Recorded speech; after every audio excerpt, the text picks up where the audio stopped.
General صاحب خط میں انہوں نے لکھا ہے لاریجانی صاحب نے کہ جی خطے کی صورتحال کو بیسیکلی انہوں نے دو حصوں میں تقسیم کرتے ہوئے سوال کیا ہے، اس کا میں چاہوں گا کہ آپ اس پہ کامنٹ کر دیں کہ آج کی اصل لڑائی میں ایک طرف امریکہ اور اسرائیل ہے، جبکہ دوسری طرف ایران اور مزاحمتی قوتیں یعنی ریزیلینس فورسز کھڑی ہیں۔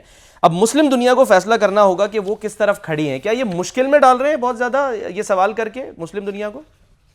نہیں، پروبیبلی وہ ایک تو پروٹیکٹیو، دیکھیں گلف میں ایک سچویشن کریٹ ہوئی ہے جی، تو وہ ایک اپنا مورل اسینڈنسی یا ایک مورل تھیم کریٹ کرنا چاہ رہے ہیں کہ جب وار ختم ہوگی تو ہمارے طرف اتنی ناراضگی کا اظہار مت کیجیے، ہماری مجبوریاں تھی، آپ ہمارے ساتھ ایک کھڑے بھی نہیں ہوئے اور اوپر سے آپ کہہ رہے ہیں کہ جی ہم ان اہداف کو نہ کریں، ڈیمیج ہوئے relation ship, this is a trust deficits ہے۔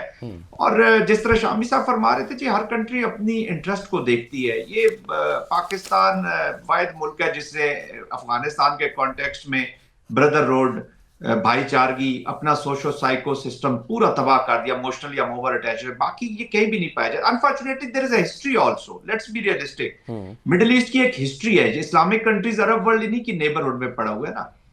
آپ نے دیکھ لیا کہ ایک ہسٹری وہاں پہ چل رہی ہے، کنٹسٹیشن تھی، یہ تو پاکستان جیسے ملکوں کی وجہ سے over a period of time Muhammad bin Salman تھوڑا سا آئے اور تھوڑی سی پالیسیز چینج ہوئی ہیں اور تھوڑی سی یہ چیزیں امپرومنٹ کی طرف جا رہی تھی۔ دیکھیں اس جنگ سے پہلے گلف کنٹریز نے بھی تو امریکہ کو منع کیا تھا کہ جی آپ اٹیک نہ کریں، بات چیت سے ان مسائل کو حل کرنے کو، بیکاز دے نیو اٹ کہ there will be cost for them. Iran نے یہ اسٹریٹجی کے طور پہ کاسٹ کریٹ کیا کہ پریشر پوائنٹ اسٹیبلش کرے اکنامک ڈومین میں، اپنی جو اسٹریٹجک لوکیشن کا پورا فائدہ اٹھایا انہوں نے ہرمز کا، اور اس کے بعد اسلامک کنٹریز نے تو کہا، انہوں نے تو کہا، لیکن میں یہ سمجھتا ہوں کہ ان کا جو لیٹر ہے اس وقت پہ وہ بجائے ایموشنل ہونے کے جسٹیفائی کرے اپنے جو لیجیٹیمیٹ رائٹ وہ استعمال کر رہے ہیں اس کو جسٹیفائی کریں۔ اس کی ایک وجہ جو ہے آپ کو یہ بھی لگتی ہے کہ جو ماضی کا اگر حوالہ دیں کہ ایران نے جس طرح سے جو ریولوشن آیا اس کے بعد یہ کہا جاتا ہے نا کہ اس نے اس کو ایکسپورٹ کرنے کی کوشش کی کہ وہ وہاں تک محدود نہ رہے، خطے کے دوسرے ممالک میں بھی جائے، جیسے ظاہر ہے ہم نے دیکھا کہ کس طرح جو ہے وہ اثر انداز ہوا ہے بعض ممالک میں، یہ بھی اس کی ایک وجہ آپ کو لگتی ہے؟ دیکھیں بالکل ایکسپورٹ جو عراق کی پہلی وار ہوئی تھی جی، عراق اور ایران کی جسٹ آفٹر دا ریولوشن، وہ بیسیکلی یہی تھا کہ جی one of the major reason was this کہ جی ریولوشن کو ایکسپورٹ کر کے ان کی سرحدوں میں لے آئے جی۔ اور پھر جب عراق پہ رجیم چینج ہوئی تو آپ نے دیکھ لیا کس طریقے سے وہاں پہ جو حکومت بنی اس کا انفلوئنس آف کورس تھوڑا سا ڈفرینٹ تھا جی۔ تو ایک کنٹسٹیشن تو رہی ہے، this is unfortunate but this is reality, وہ رہی ہے، اور اس کو ریولوشن کے ڈر سے اور پھر کافی ہیوبرس چیزیں بھی ہوتی رہی پاس میں، بٹ ہیونگ سیڈ دیٹ بہت فاصلے طے ہو چکے تھے جی، بہت ہم آگے آ چکے تھے۔ اب پیلسٹائن، یہ دیکھیں اصل ایشو ہے اسرائیل کا۔ اب عرب ورلڈ کو بجائے آپ نے سپورٹ کی امریکہ کے بجائے جو زائنزم کی جو اپلیکیشن ہے، that is the actual real خطرہ جو ہے، وہ آگے کسی اور شیپ پہ آ جائے گا۔ ہو سکتا ہے اگلی بار میں امریکہ نہ ہو، زائنزم کسی اور اینگل سے آنے کی کوشش کرے یا امریکہ کے ایسی سپورٹ نہ ہو، اور ان کی انگریس سوسائٹی میں بھی ہوئی ہے، ایران کے اندر بھی تو پینیٹریشنز ہوئی ہیں نا، یہ جو انٹیلیجنس فیلیئرز ہوئے ہیں، بہت سی پینیٹریشنز ہوئی ہیں، لوگ اندر بھی ایک انوائرمنٹ موجود ہے۔ کہنے کا مقصد یہ ہے کہ in the middle of the war you have to create friends, جس طرح بھی شامی صاحب بھی تھوڑا سا اشارہ کر رہے تھے، you need to have friends. وہ ضروری نہیں ہے کہ وہ ہتھیاروں کے ساتھ ہی آپ کی مدد کریں، ڈپلومیٹک، پولیٹیکل، اکنامک پریشر جو ہے that can also create pressures. تو آپ کو اس وقت الائنسز یا آپ کو کولیشنز کی یا فرینڈز کی ضرورت ہے، نہ کہ اس وقت گلے شکووں کی ضرورت ہے، because we are in the middle of the war, ابھی تک اینڈ نہیں ہوئی ہے وار۔ ٹھیک ہے، دوسری طرف اب ذرا دوسرے ایشو پہ آ جاتے ہیں، اور شامی صاحب جو افغانستان، اصل بات یہ ہے کہ آپ کوشش کریں او آئی سی کے پلیٹ فارم سے آپ ایک بڑا معاہدہ کر لیں، جو مسلمان ملک ہیں وہ ایک دفاعی معاہدہ کر لیں، ایک پر حملہ دوسرے پہ حملہ تصور ہوگا، پھر اس کے بعد ان کو اپنی خارجہ پالیسی جو ہے سر یعنی اس کو بھی ری شیپ کرنا پڑے گا، مسلم ممالک کی نیٹو ہم کہہ لیں نا کہ اس طرز پہ۔ اب ایسا نہیں ہے، اب یہ اگر اب سوچ پیدا ہوتی ہے تو اب یہ جب تک آپ ایک اس طرح کے معاہدے نہیں کرتے آپس میں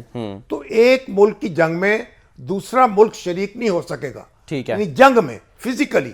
ویسے مورل سپورٹ اور ہے، یعنی اخلاقی سپورٹ تو ہم دے رہے ہیں، ٹھیک ہے، اور جو یعنی ڈپلومیٹک سپورٹ ہے وہ بھی دے رہے ہیں، صحیح ہے، لیکن جنگ کے اندر شریک ہونا یہ بہت دور کی بات ہے۔ ٹھیک ہے سر، جنرل صاحب سے ذرا میں چاہ رہا ہوں افغانستان کی بات جنرل صاحب نے کی ہے، لیکن افغانستان پر جب حملہ ہوا سوویت یونین کا تو پاکستان نے ایران میں بھی مہاجرین گئے، پاکستان میں بھی گئے، لیکن پاکستان جس طریقے سے انوالو ہوا اس طریقے سے ایران انوالو نہیں ہوا. ٹھیک ہے. ایران نے اپنی حکمت عملی کے تحت ان کو سپورٹ کیا، ہم نے اپنی حکمت عملی کا سپورٹ کیا.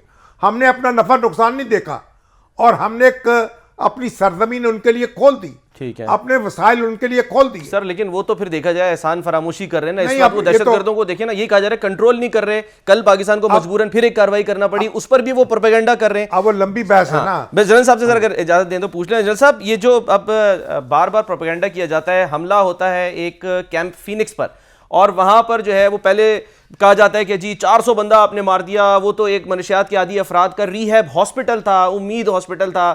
اس کے بعد وہ ویڈیو جو کہ اپلوڈ کی گئی تھی آفیشیل اکاؤنٹ سے افغان طالبان کی طرف سے، اس کو ڈیلیٹ کر دیا گیا بعد میں. یہ سر کیا ہے یہ سارا سب کچھ؟ یہ کون سی وار لڑ رہا ہے اس وقت افغانستان؟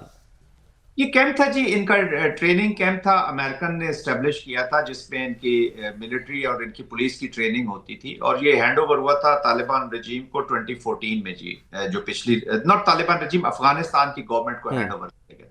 اب بھی یہ اس کو ملٹری کے اہداف کے طور پر ہی ملٹری ٹریننگ اور اسی کانٹیکسٹ میں یہ تیار کر رہے تھے، جس کے اندر اسلحہ بھی موجود تھا اور یہ سوسائڈلز اور ان کی ٹریننگ وغیرہ بھی کرتے تھے. تو وہ پروبیبلی وہ کہتے ہیں نا جس طرح ٹیچنگ ہاسپٹل نہیں ہوتا جی جی جی، وہ یہ جو سوسائڈ بامبر جو مینٹلی تھوڑے سے اپسیٹ لوگ ان کے اور ایڈکٹس خاص طور پہ ان کو سوسائڈ بامبر کی پروبیبلی یہاں پہ ٹریننگ بھی دی جاتی تھی. اور 200 گز کے فاصلے پر یہ ہاسپٹل ہے جس کا سیکیورٹی گارڈ زخمی ہوا ہے اور اس نے اپنے انٹرویو میں کہا جی میں 56 فٹ کی ہائٹ پہ ڈیوٹی کر رہا تھا، 200 گز آگے یہ حملہ ہوا ہے اور اس سے میں زخمی ہوں. اس کو لگے ہیں سپلنٹرز لگے ہیں ہاتھ کے اوپر اور میرے خیال میں ٹانگوں کے اوپر، وہ زخمی ہے زلائی. کوئی 400 بندہ نہیں مرا، 400 وہ لے ہے. یہ پلے بک ہے انڈیا ماسٹر کی ان کی. یہ وہی ہے جو لاہور میں وہ انہوں نے قائم کر دی، ڈس انفارمیشن مس انفارمیشن سے. یہ ایکچولی اپنا وہ کہتے ہیں نا وہ سیلف پیٹی میں جا کے اپنا رونا کہ جی ہم تو وکٹم کارڈ ہے، وکٹم.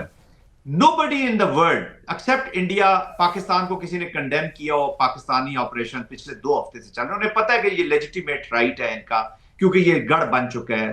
سیکیورٹی کونسل میں جتنی سپیچز ہوئی ہیں ابھی پچھلے دنوں میں جی، سوائے انڈیا کے سب نے ہیومن رائٹس پہ، ویمن رائٹس پہ، ان کے پینل کنڈکٹ کے اوپر کوڈ جو انہوں نے اسٹیبلش کیا ہے اور ٹیررزم کے اوپر ایک آواز پوری دنیا. لیٹویا جیسا ملک، ایسٹرن یورپ کے ملک وہ بھی اسی طرح کی بات کر رہے ہیں. اچھا اب چائنا نے ایفرٹ کر لی، اتنا کچھ کر لیا. تو یہ اس کو بیسیکلی اپنا ایک وکٹم کارڈ کھیلنا چاہتے ہیں 2 وجہ سے. ایک تو دنیا کو بتانا چاہتے ہیں کہ ہماری جو چیزیں ہم بہتر کر رہے ہیں، پاکستان زیادتی کر رہے ہیں، اور اپنے لوکل ان عوام کو، افغانیوں کو کنفیوز پھر کرنا چاہتے ہیں جن کو یہ آنسریبل نہیں ہونا دینا چاہ رہے.